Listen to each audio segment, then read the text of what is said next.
అనగనగా ఒక అడవిలో ఒక తాబేలు కుందేలు ఉండేవి. కుందేలు ఎప్పుడూ తను మాత్రమే వేగంగా నడవగలను అనుకుంటూ ఉండేది.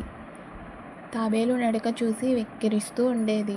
ఇలా ఉండగా ఒకరోజు కుందేలు తాబేలుతో మనం పరుగు పందెం పెట్టుకుందామా అని అడుగుతుంది. అప్పుడు తాబేలు అలాగే అంటుంది.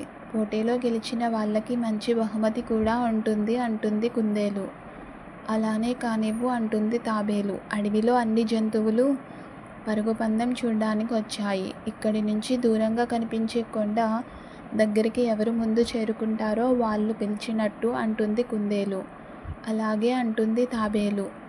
పరుగు పందెం మొదలైంది. కుందేలు మాత్రం చాలా వేగంగా వెళ్తూ ఉంటుంది. తాబేలు చాలా స్లోగా వెళ్తుంది. మిగిలిన జంతువులన్నీ ఎవరు గెలుస్తారా అని చాలా ఆసక్తితో చూస్తూ ఉన్నారు.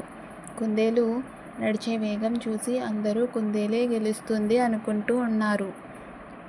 అలా వాళ్ళు కొంత దూరం వెళ్ళాక కుందేలు వెనక్కి తిరిగి చూస్తుంది. కానీ తాబేలు మాత్రం ఎక్కడా కనిపించలేదు. అప్పుడు కుందేలు ఈ తాబేలు అప్పుడే రాదులే అనుకుని కాసేపు విశ్రాంతి తీసుకుందాం అనుకుంటుంది.